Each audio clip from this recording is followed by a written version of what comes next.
El día de hoy es no matarás y vamos a hablar acerca de lo que implica el mandamiento número 6, que no es simplemente tomar una pistola, ir y matar a alguien, sino vamos a ver un poquito más acerca de lo que la Escritura nos dice. Pero antes, como lo hemos venido haciendo, vamos a recordar los mandamientos que hemos ya visto. El primer mandamiento dice en Éxodo 20, del 1 al 3, y habló Dios todas estas palabras diciendo: yo soy Jehová, tu Dios, que te saqué de la tierra de Egipto, de casa de servidumbre. No tendrás dioses ajenos delante de mí.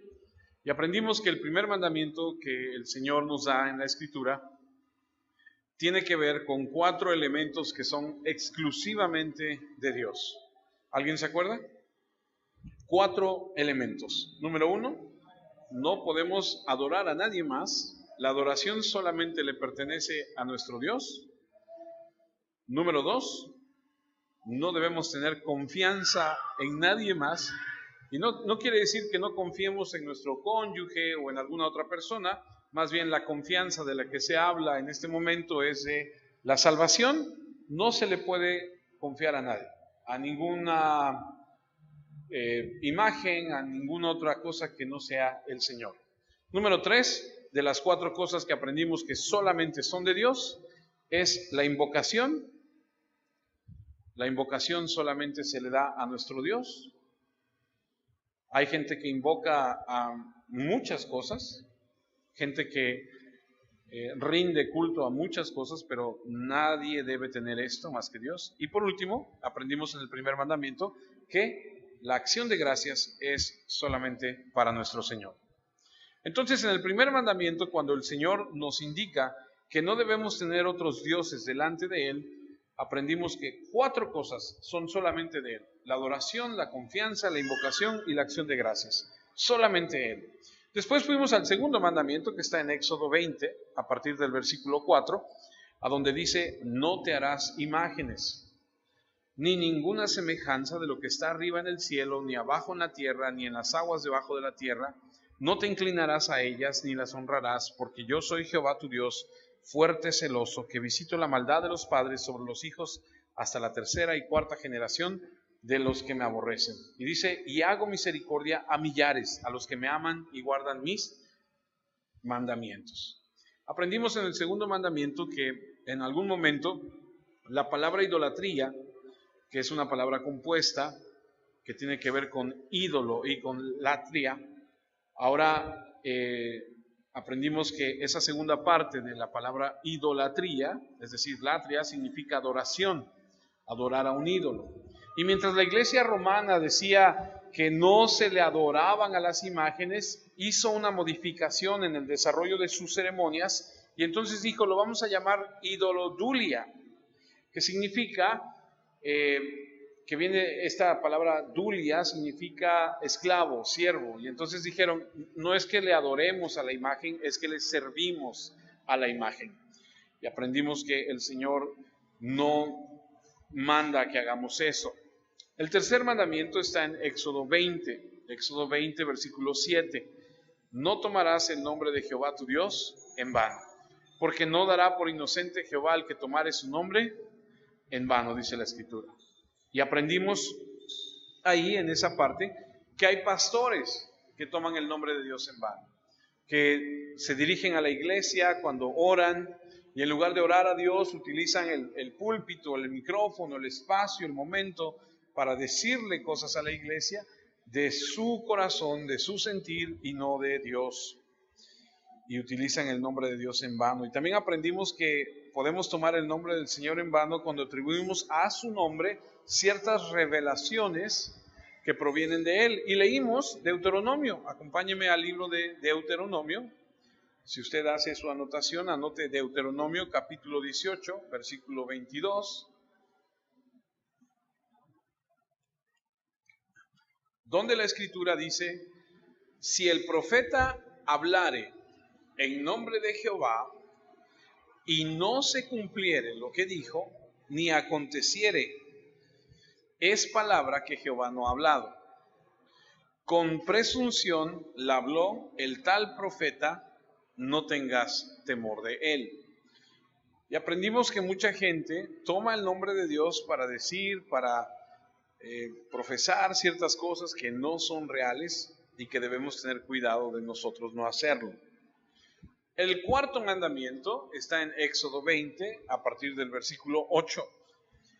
Y dice el versículo 8, acuérdate del día de reposo para santificarlo. 6 días trabajarás y harás toda tu obra, mas el séptimo día es reposo para Jehová tu Dios. No hagas en él obra alguna tú, ni tu hijo, ni tu hija, ni tu siervo, ni tu criada, ni tu bestia, ni tu extranjero que está dentro de tus puertas.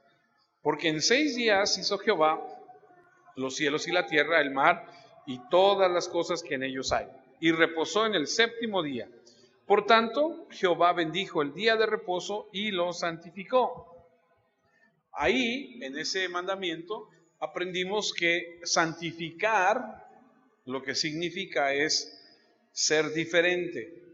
Lo santo es algo que es apartado, algo que es diferente. Y vimos que hay 3 propósitos, y el primero de ellos es descanso. ¿Para qué es que el Señor santificó el día de reposo? Para descansar. El segundo, para reunirnos. Y el tercero fue para recordar nuestra redención. Y entonces aprendimos en ese mandamiento estas 3 cosas. Pero también leímos Romanos. Acompáñenme a Romanos. Romanos capítulo 14, a donde Pablo habla una sección donde dice que hay cristianos que son maduros y hay cristianos que son inmaduros, y nos muestra esto que es muy importante. A partir del versículo 5 de Romanos 14, Pablo dice, otro caso, está tratando varios puntos, de la comida, de celebrar ciertas cosas, y dice, otro caso, unos piensan que un día es más importante que otro, y hay quienes piensan, que todos los días son iguales. Cada uno debe decidir por sí mismo. El que le da más importancia a un día que a otro lo hace para agradar al Señor. El que come todos los alimentos lo hace para agradar al Señor, pues le da gracias. El que no come de todo lo hace también para el Señor y le da gracias. Ahora, aprendimos aquí que en algunas ocasiones, por cuestiones de trabajo, por cuestiones diversas, no podemos celebrar el día de reposo como lo tenemos acostumbrado, que en este caso sería el domingo. Vimos que en la antigüedad el día de reposo era el sábado, pero que cuando Jesucristo va a la cruz y muere, Él resucita un domingo. Y entonces la iglesia que está naciendo dice, vamos a celebrar no el sábado como en el antiguo pacto, sino el domingo en este nuevo pacto que hoy comienza al resucitar nuestro Salvador. Y entonces se cambia la tradición de sábado para domingo. Y dijimos que ahí podemos ver que no es realmente importante que sea el sábado, sino más bien que tenga el propósito real. ¿Cuál es? Bueno, el propósito real es que, como dice aquí Pablo, hagas lo que hagas, lo hagas para el Señor. Es decir, si tú comes de todo, da gracias a Dios. Si tú descansas un día, da gracias a Dios. Y ten en cuenta que el día de reposo es para descansar, para, ¿qué más? Para recordar el día y para reunirnos, ¿no? Entonces, hagamos lo que hagamos, ya sea jueves, o sea miércoles, o sea domingo, que nos podamos reunir, porque ese día te lo permite tus actividades, ten en cuenta que lo tienes que hacer para el Señor.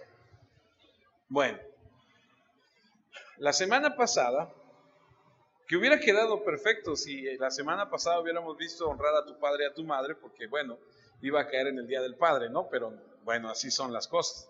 Vimos el quinto mandamiento, que es Éxodo 20, versículo 12, que dice precisamente, honra a tu padre y a tu madre para que tus días se alarguen en la tierra que Jehová tu Dios te da.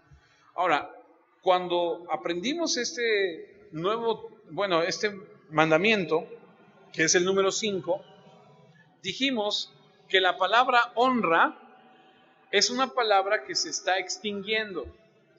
Es decir, que está saliendo del vocabulario, que muchos no conocen su significado, que está dejando de ser popular desde hace mucho tiempo. Hace unos días, con la situación esta del Día del Padre, pues me invitaron a dar varias pláticas en varios lugares con referencia al Padre, y hacía yo mención que precisamente al Padre los tiempos han cambiado. ¿A cuántos de ustedes les tocó que a su papá se le nombrara como tal, como padre, y no papá, ni papi, ni papito, ni nada? ¿Cuántos de ustedes se dirigían a su padre diciéndole, padre, me da permiso de esto, y le hablaban hasta de usted, ¿no? ¿A alguien le tocó que se le refiriera así como él, padre? ¿Sí? Hasta la fecha, sí hay algunas personas. ¿Cuántos de ustedes se dirigían a su padre como papá? Le decían papá. Papi. Y decía en la plática que daba yo que ha ido menguando, ha ido bajando de padre a papá, a papi, y como que se ha ido diluyendo. Y son cosas que se van perdiendo. La palabra caballeroso, el término caballerosidad, ahora es raro. Ahora es raro que a alguien, un hombre, un joven, le ceda el asiento a la persona, le ayude a bajar del camión, le abra la puerta. Eso es raro, eso se está extinguiendo. No es tan común. La palabra honra, que tiene que ver con un verbo, porque es un verbo, es una acción, no solamente es hablar. Es decir, cuando aprendimos que nosotros debemos honrar a nuestros padres, aprendimos que es acción, no solamente palabras. Papi, ¿cómo te quiero? Pero qué rebelde soy, ¿no? Papi, yo te amo, pero no te obedezco. Mamá, ¿cómo me preocupo por ti, mami? Pero nunca te hablo. Nunca te visito, ¿no? Ay, mamá, el Día de las Madres no saben ya qué darle a la mamá, pero en todo el año no se acuerdan de ella, ¿no? Es acción, no palabras. La honra expresada con palabras y sin hechos no es honra. Y aprendimos en Isaías 29, acompáñenme a Isaías 29, versículo 13, lo que dice la Escritura. Isaías 29, versículo 13 dice pues el Señor. ¿Quién lo dice? El Señor. Porque este pueblo se acerca a mí con su boca y con sus labios me honra. Pero luego dice algo que es impresionante. Pero su corazón está lejos de mí. Y su temor de mí no es más que un mandamiento de hombres que les ha sido enseñado. Y es algo impresionante. Dice el dicho, de lengua me como un plato. Puedes decir lo que quieras, pero tus acciones son las que realmente dejan ver qué es lo que hay en tu vida. Por eso se lo he dicho muchas veces. Decir que usted es cristiano no garantiza que usted sea realmente un cristiano. Sus hechos, su reacción, su comportamiento, su testimonio, realmente es quien habla por usted, no sus palabras. Y hoy llegamos al sexto mandamiento. Creo que todos lo conocemos porque es un mandamiento contra el asesinato. Éxodo 20:13. Es el sexto mandamiento. Entonces, espero que por lo menos haya aprendido uno o dos. El primero de ellos es, no tendrás dioses ajenos delante de mí. El segundo, no te harás imágenes. El tercero, el cuarto, acuérdate del día de reposo. El quinto, honra a tu padre y a tu madre. Y el sexto es, no matarás. Ahora, el sexto es uno que es muy pequeño, pero que tiene una profundidad impresionante. Hoy vamos a aprender tres cosas. ¿Cuántas cosas? Tres cosas. Número uno, hoy aprenderemos tres cosas relacionadas al mandamiento. El sexto mandamiento y la controversia sobre la pena capital. ¿Se debe aplicar la pena capital? ¿Alguien sabe lo que es la pena capital?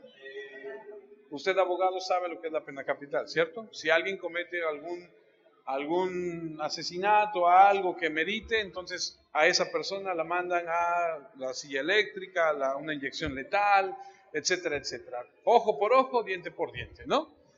Entonces, en nuestro país, ahorita vamos a hablar un poco más de ese tema, se están haciendo gestiones, algunos partidos quieren que se imponga, pero no se ha logrado. La segunda cosa que vamos a hablar el día de hoy es que el sexto mandamiento y la controversia sobre la guerra. ¿Se debe ir a la guerra? Digo, porque si Dios dice que no debemos matar, tú como soldado de la nación, como hijo de la nación, si te manda el ejército a pelear, ¿vas? ¿Te acuerdas cuando te dije de la policía y te dije, había una vacante y le digo a mi hermano Oscar, hay una vacante ahí en la policía, y me dice, pero yo no me veo ahí en la camioneta con un fusil ahí, ¿no? Cuidando las casas, y yo no creo. Ok, ¿qué dice el sexto mandamiento y cuál es la controversia sobre la guerra y qué es lo que dice Dios acerca de esto? Y la tercera cosa que vamos a aprender, el sexto mandamiento y la controversia acerca de el aborto.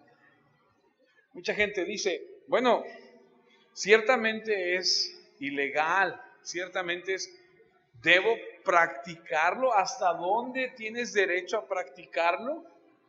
Eso es lo que vamos a aprender el día de hoy. Así que ojalá y podamos aprender algo. Porque en la superficie parece un mandamiento simple de entender, y aún así en la historia de la iglesia ha habido y sigue habiendo mucha controversia, como si debemos estar a favor de la pena capital, matar gente en la guerra, el aborto.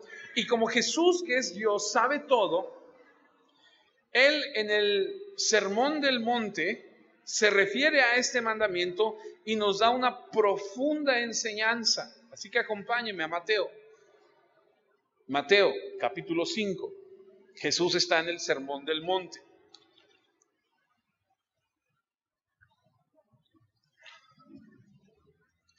Mateo capítulo 5, versículo 21. Comienza diciendo, oíste que fue dicho a los antiguos, no matarás. Y cualquiera que matare será culpable de juicio. Y luego en el versículo 22, Jesús se va a meter, como decimos en mexicano, hasta la cocina. Pero yo os digo que cualquiera que se enoje contra su hermano será culpable de juicio. Y cualquiera que diga necio a su hermano será culpable ante el concilio. Y cualquiera que le diga fatuo quedará expuesto al infierno de fuego. Si usted se da cuenta, parece ser que va encrechendo. Como que primero es aquí, pero si no nada más te enojas, sino que le ofendes, entonces es más grave. Pero si no nada más le ofendes, sino que le dices tal cosa, entonces te vas a ir al infierno. Y entonces Jesús toma esta enseñanza y nos va a enriquecer el significado real de no matarás.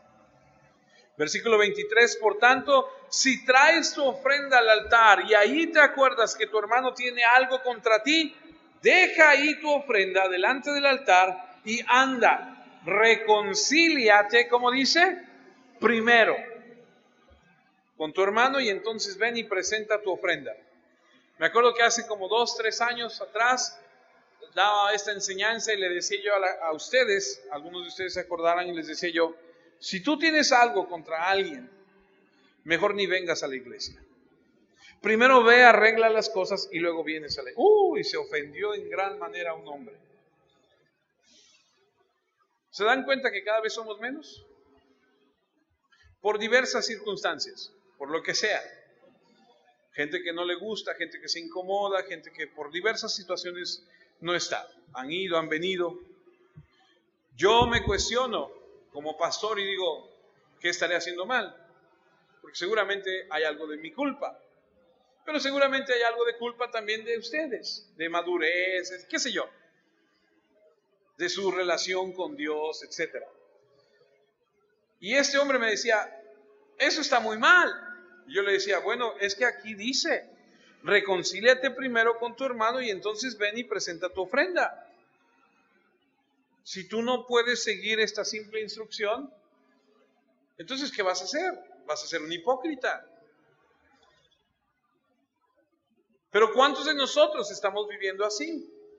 Ahora, en esta enseñanza que Jesús tiene en el Sermón del Monte, usa la frase oísteis, que fue dicho, no matarás.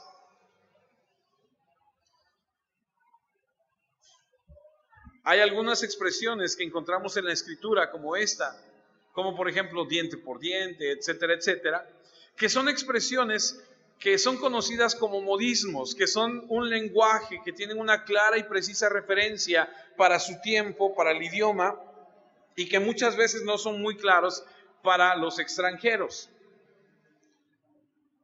porque son difíciles de traducir. Yo no sé si tú has tenido la oportunidad de aprender un segundo idioma, pero aquellos que tuvimos la oportunidad de tener un segundo idioma, entendemos que los modismos, los idioms que le llaman, son difíciles. Es como, por ejemplo, si tú vas al extranjero y hablas cosas que hablamos aquí en México, el extranjero no los va a entender.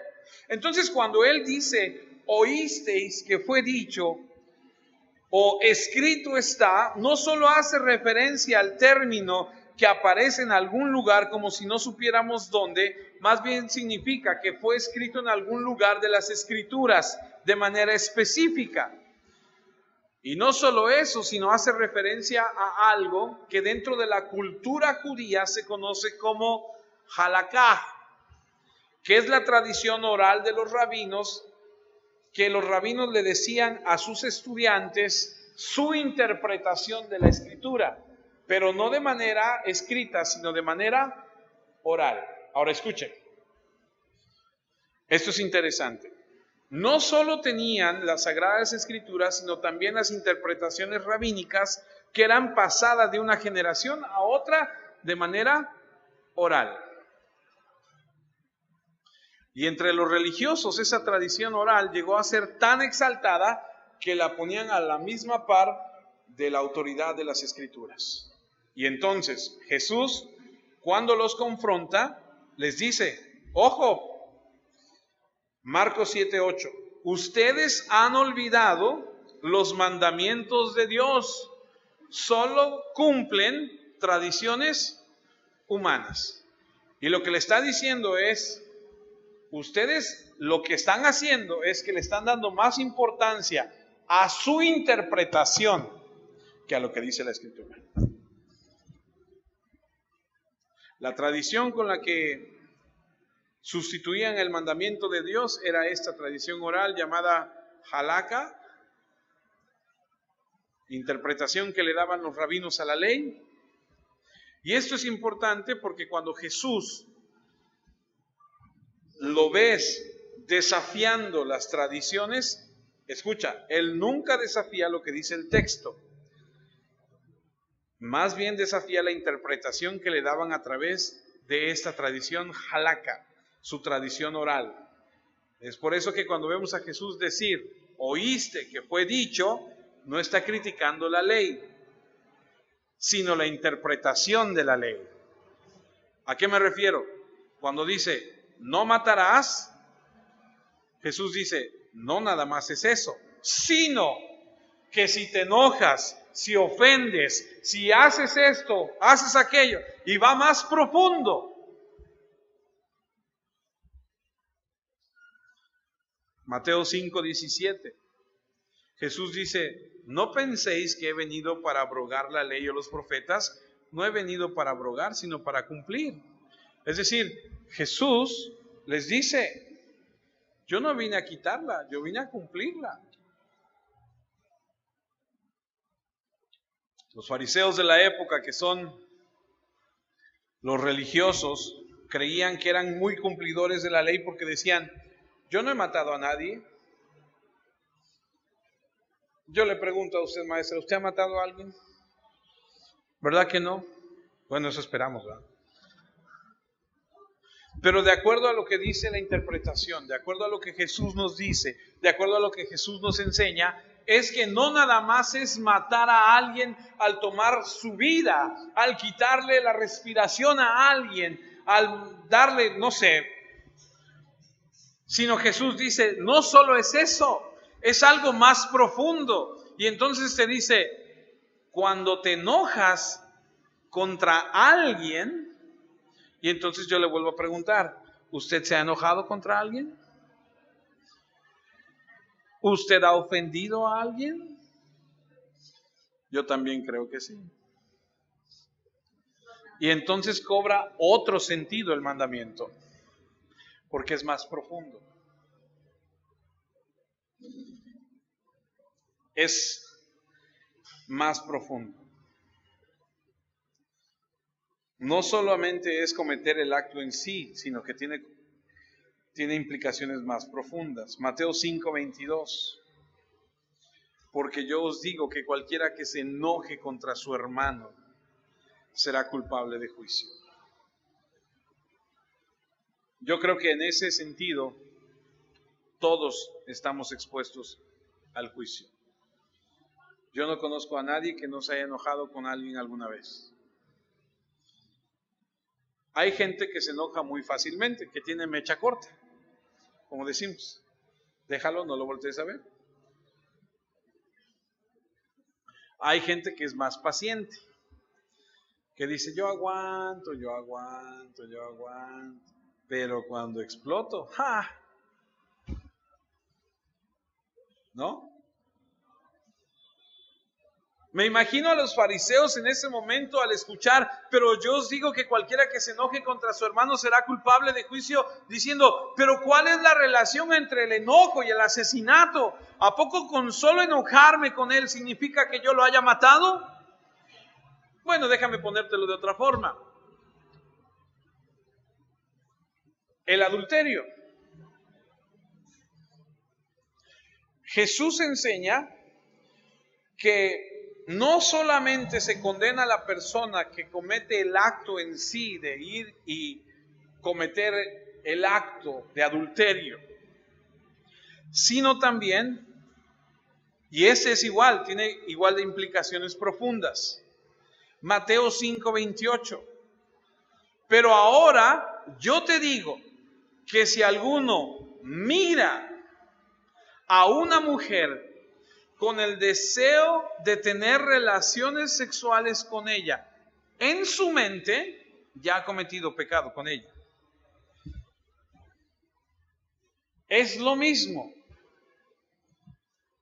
No te mato, pero en mi mente deseo que te mueras. ¿No?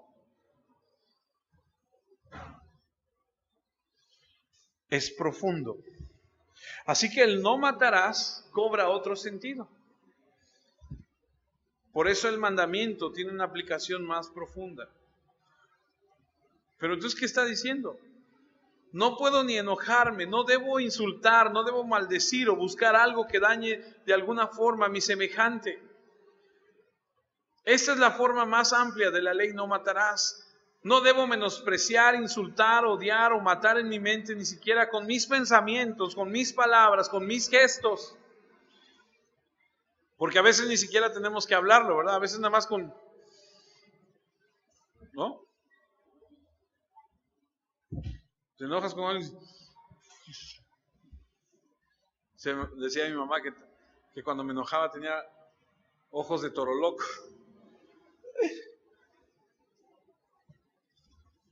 Debes desechar todo deseo de venganza. Debes desecharlo. No, pero yo que me lo presten tantito, ¿no?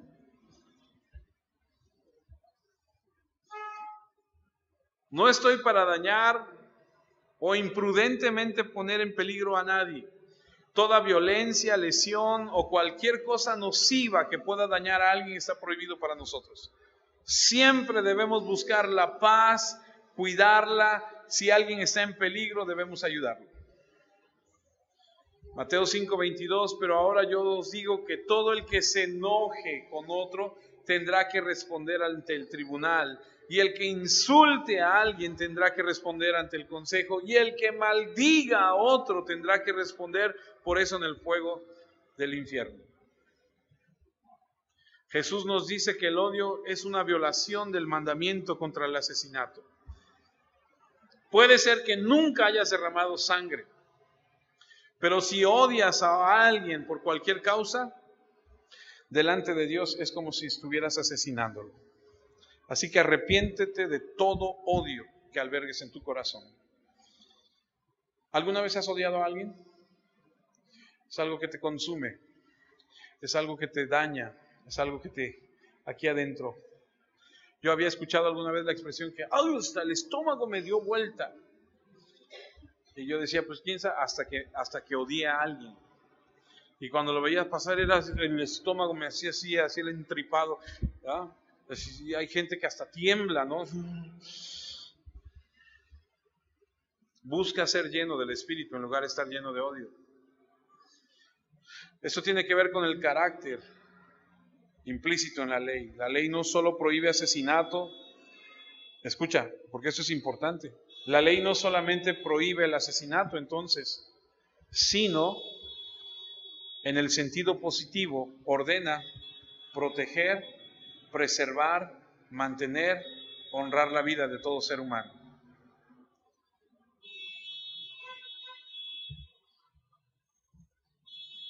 La ley no solo prohíbe el asesinato, sino en su sentido positivo ordena proteger, preservar, mantener y honrar la vida. La prevención del asesinato es también la razón por la cual el gobierno está armado. Lo que decía yo, esa vez que hablábamos. La prevención del asesinato también es la razón por la que el gobierno está armado. Acompáñenme a Romanos. Romanos capítulo 13. Romanos capítulo 13, versículo 3 y 4 dice lo siguiente. Porque los magistrados no están para infundir temor al que hace el bien, sino al malo. ¿Quieres pues no temer la autoridad? Haz lo bueno y tendrás alabanza de ella. Porque es servidor de Dios para tu bien. Ojo, pero si haces lo malo, teme. Porque no en qué, no en vano lleva, dice, la espada. Pues es servidor de Dios, vengador para castigar al que hace lo malo. Ahora, piénselo conmigo un segundo. La espada no es para sacarla y decirle, ándale, órale. No. El policía no va a sacar la pistola, que es el equivalente a la espada hoy en día, a menos que realmente tenga que usarla. ¿Está de acuerdo? Ok. Cuando Dios dice no matarás, habla de algo profundo, enojarse, albergar odio, etcétera, etcétera. Pero también, cuando Dios dice no matarás, Él da parámetros para la prevención, la conservación de la vida. Y aquí es a donde entramos nosotros sobre las tres enseñanzas que íbamos a ver el día de hoy. El sexto mandamiento y la controversia acerca, más bien sobre la pena capital. ¿Se debe aplicar la pena capital? ¿De acuerdo a lo que dice la Escritura, se debe aplicar? Sí. No, vamos a ver. En México no tenemos pena capital, pero escuchamos a ciertos candidatos que quieren ciertos puestos políticos proponerlo. Así que, ¿cuál es la postura que debemos tener de acuerdo a la Biblia? Numerosas personas han argumentado que la pena capital es moralmente incorrecta, porque dicen que el sexto mandamiento prohíbe matar. Y eso es lo que dice. La ejecución es matar. En los Estados Unidos, que sí hay pena capital en algunos estados, no en todos, un juez, por cierto, de origen judío, se opuso a la pena de muerte argumentando que la pena de muerte era una violación al sexto mandamiento de la ley de Dios. Y dijo que la ley de Dios estaba por encima de la ley del hombre. La ironía es que en el Antiguo Testamento la pena por violar el sexto mandamiento era pena de muerte, o es pena de muerte. Y la pena de muerte no fue instituida en el Sinaí, sino instituida desde mucho antes. Acompáñame a Génesis. Génesis capítulo 9.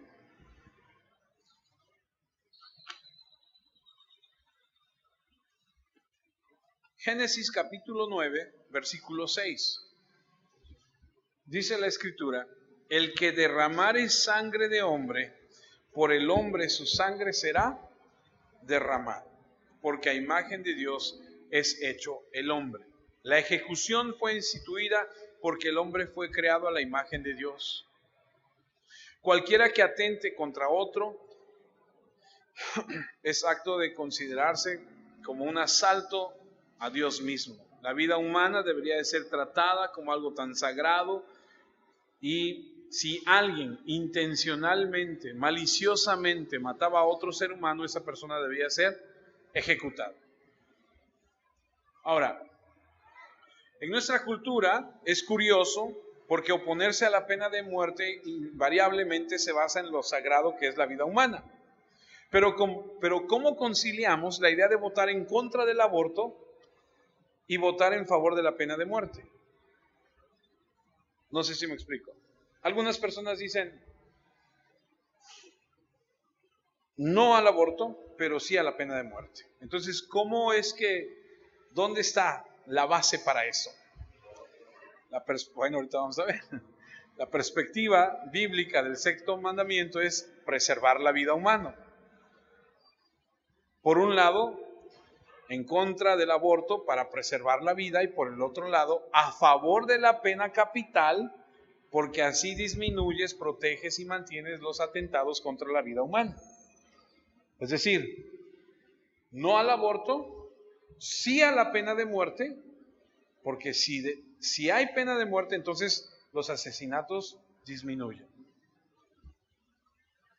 En Israel, antes de que una persona fuera ejecutada legalmente, tenía que haber un juicio, se seguían reglas muy estrictas para garantizar que las personas inocentes no fueran ejecutadas, y la culpabilidad de un asesino tenía que ser confirmada por 2 o 3 testigos, los cuales, si eran encontrados testigos falsos, se les aplicaba la pena de muerte a ellos por traición. Esto está en Deuteronomio 19.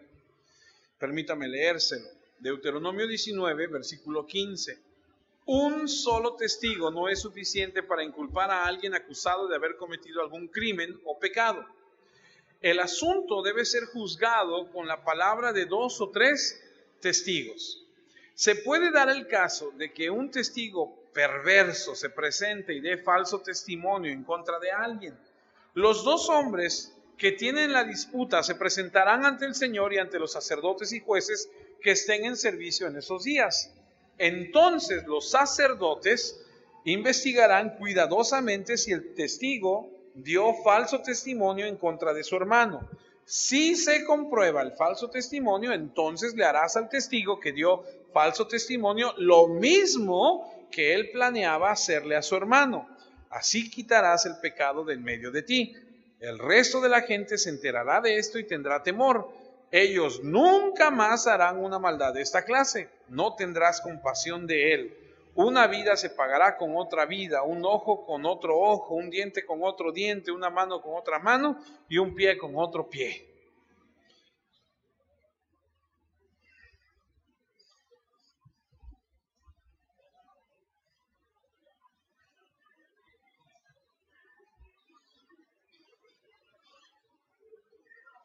Jesse, si alguien se mete a tu casa a robar,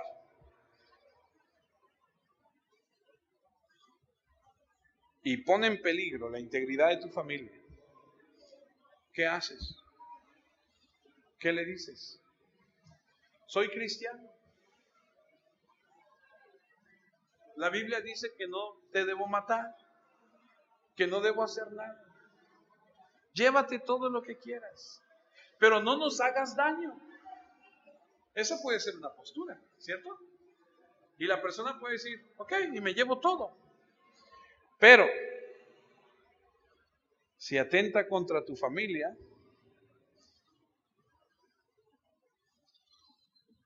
Éxodo 22, versículo 2, te va a decir lo que debes hacer.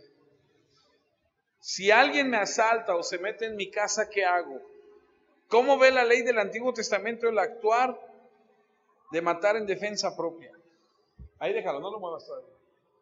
Estaba leyendo de un pastor que dice que tenía problemas con un vecino y que un día el vecino, ya cansado de los problemas que tenía, no explica las razones, solamente dice que el vecino llegó enfurecido a la puerta de su casa, le tocó golpeando la puerta, la esposa del pastor y sus hijos espantados porque pues era una confrontación directa la que iba a haber. El pastor va a la puerta, abre la puerta, él cuenta y dice que el vecino le gritaba y le decía estaba muy molesto y dice, yo estaba tranquilo tratando de calmar, mientras podía oraba. Dice, pero lo que ese hombre no sabía era que si él daba un paso dentro de mi casa y ponía en riesgo la integridad de mi familia, yo detrás de la puerta tenía un bate. Yo no iba a permitir que le hiciera daño a mis hijos. Éxodo 22, 2 y 3 dice, si atrapan al ladrón de noche en el momento del robo, lo golpean y se muere, nadie será culpable de asesinato.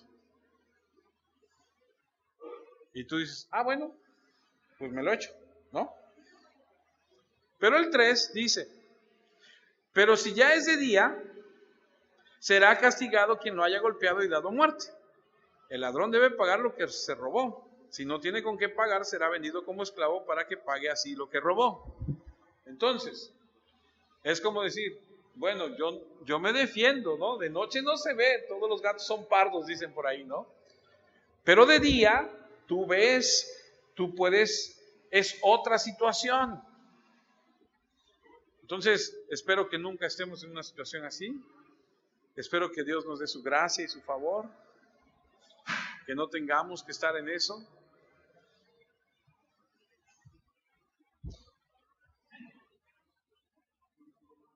Porque los que somos padres sabemos que a nosotros que nos hagan lo que quieran, pero el día que se meten con nuestros cachorros, se los mandamos a Dios, ¿no?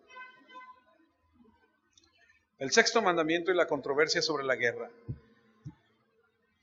El Nuevo Testamento deja en claro que el poder de la espada es dada por Dios a los gobernantes terrenales. Voy a volver a leer Romanos 13:4. Dice Romanos 13:4, porque es servidor de Dios para tu bien, pero si haces lo malo, teme porque no en vano lleva la espada, pues es servidor de Dios, vengador para castigar al que hace lo malo.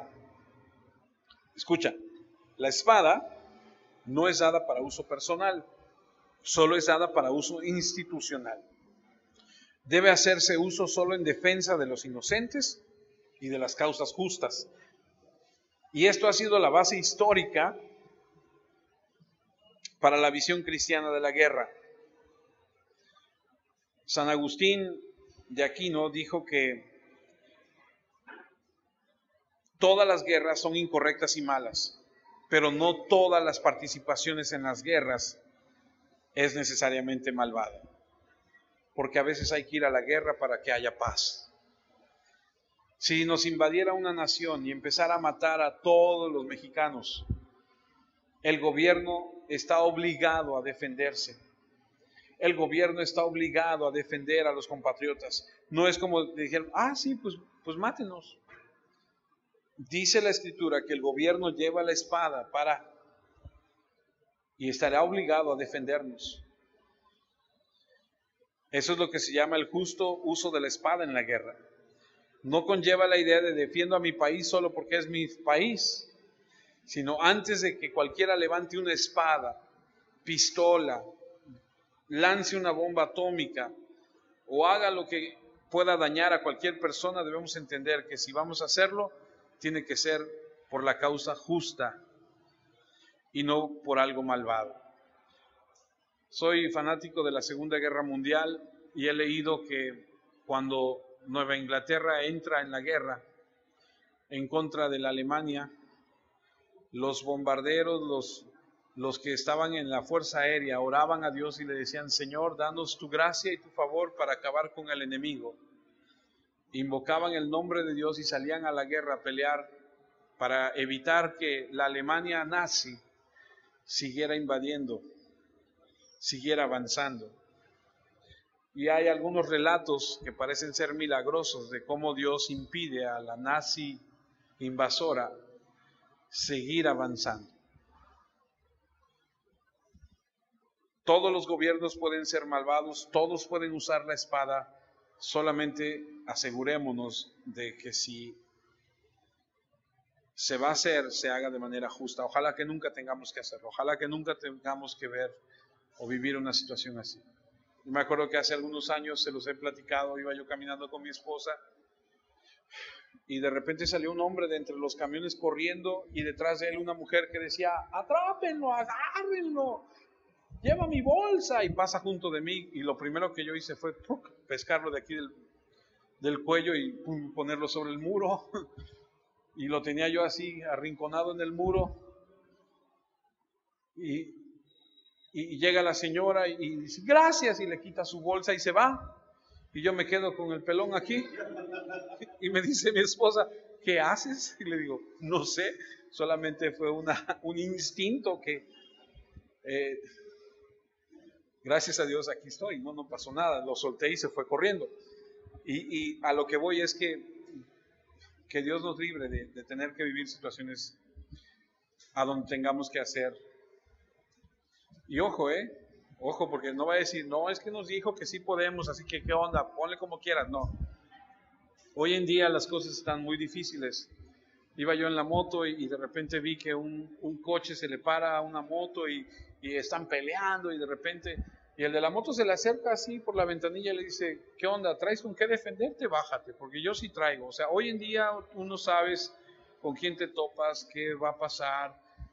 Yo siempre le andamos diciendo a nuestro hijo: tú tranquilo, no andes buscando, porque el que busca encuentra. Entonces hay que tener mucho cuidado. El sexto mandamiento y la controversia sobre el aborto. Antes de entrar al tema del aborto, quiero leerles el Salmo 127, versículos 3 al 5. He aquí, herencia de Jehová son los hijos. Y luego dice: cosa de estima el fruto del vientre. O sea, es algo invaluable, es algo impresionante. Aquellos que tenemos el honor, el privilegio, la bendición de ser padres, sabemos que son una bendición. Como saetas en mano del valiente, así son los hijos sabidos en la juventud.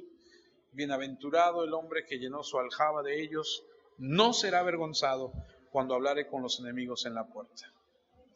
Los hijos son una gran bendición.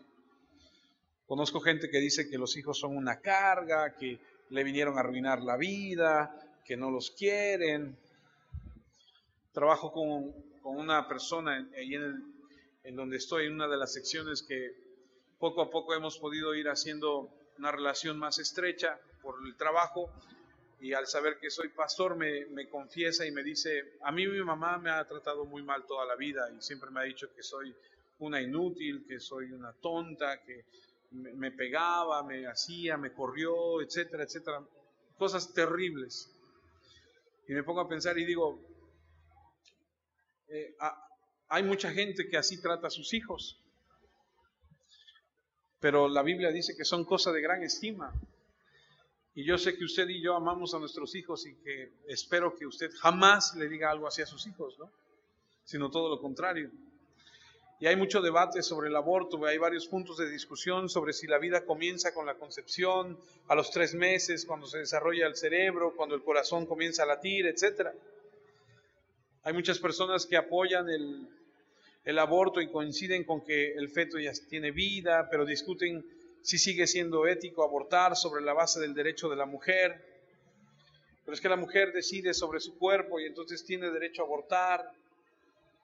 Y hay una controversia, y si tú y yo como cristianos vamos al sexto mandamiento, donde dice: no matarás, no solo es no debes quitar la vida, sino también es debes promover la vida. Y está muy claro que el aborto no promueve el valor de la vida humana. Así que debemos pensar muy bien sobre la facilidad en la que se quita la vida, porque Dios en su ley prohíbe el asesinato y celebra la vida.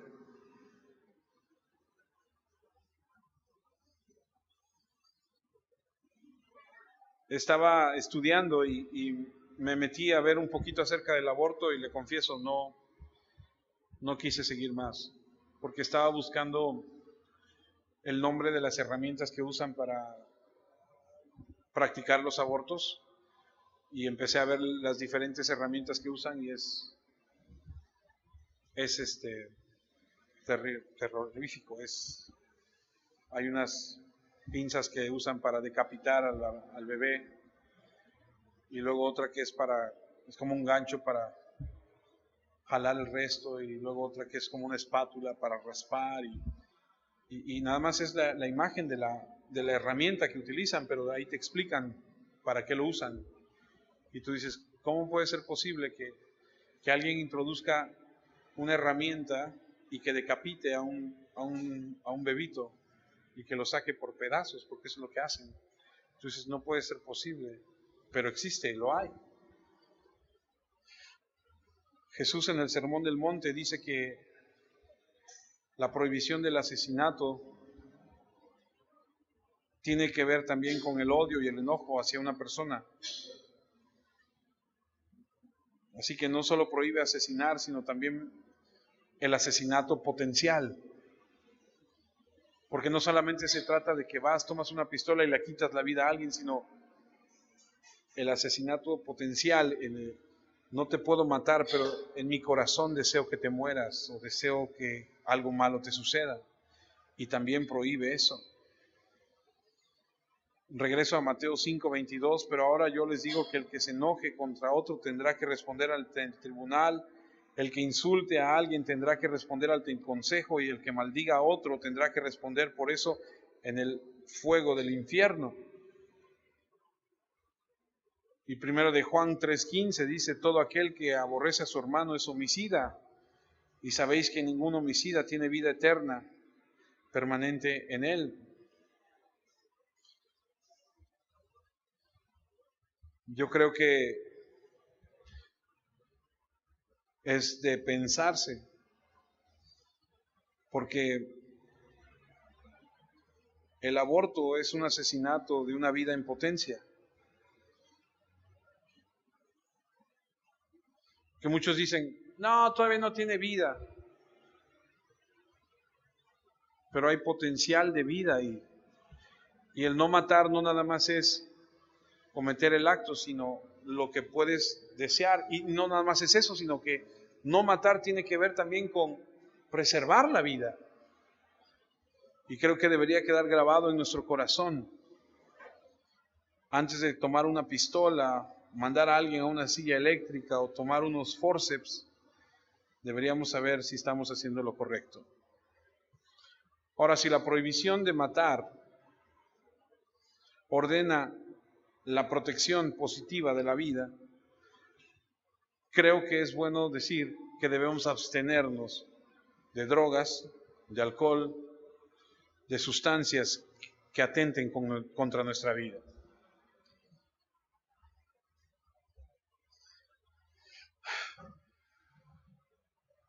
Quiero terminar preguntándole algo.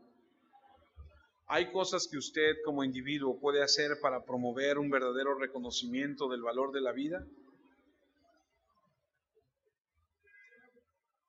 En su familia, en su iglesia, en su negocio, en la ciudad.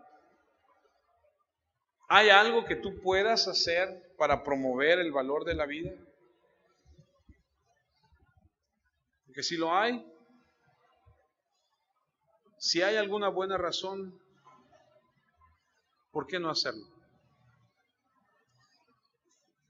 Y eso lleva a, si alguien te ofendió, perdónalo.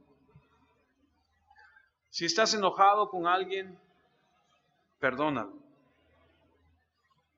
Acuérdate que la Biblia dice que el que retiene el perdón, a él también se le retiene.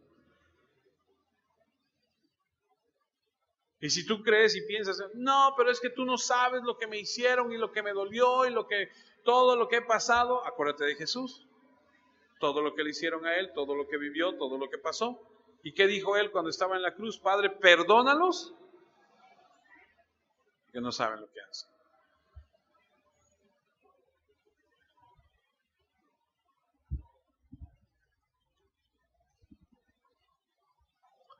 En esta iglesia he tenido que enfrentar varias situaciones de varios de ustedes.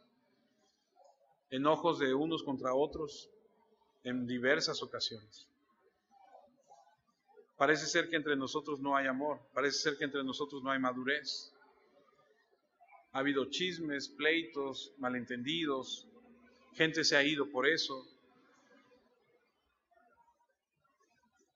Y esta semana he estado orando y le he estado diciendo a Dios, Dios, ¿tú quieres que yo siga aquí? ¿Tú quieres que yo siga la iglesia? Porque la verdad, no veo madurez en ustedes. Porque la verdad, no veo un compromiso de amor los unos por los otros.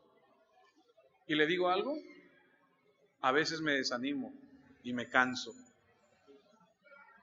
y me duele. Y le dije a mi esposa esta semana, yo termino los 10 mandamientos y ahí se ven.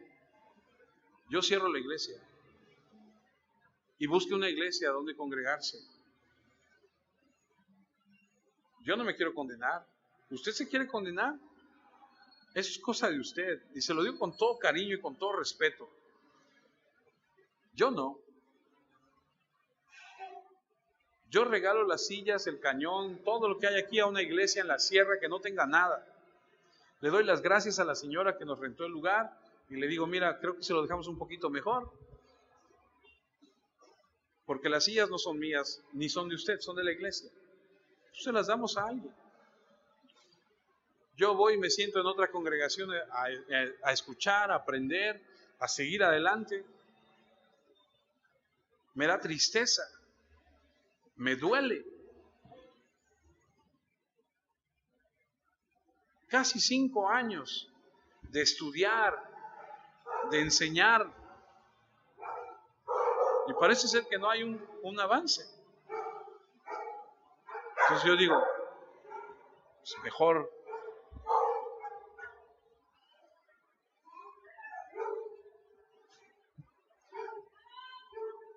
yo sé que lo que le estoy diciendo no es fácil, pero se lo tengo que decir. Yo no quiero ser hipócrita con usted. Yo quiero que usted sepa lo que yo siento. Yo quiero que usted sepa lo que está pasando.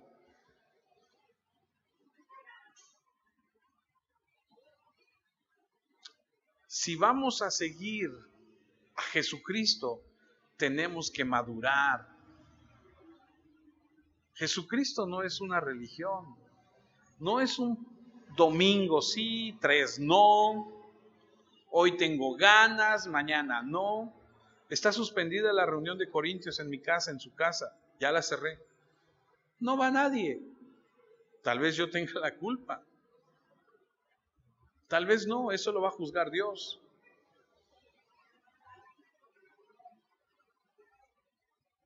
Así que ore a Dios. Busque a Dios. Madure. Porque Dios nos va a tomar cuentas.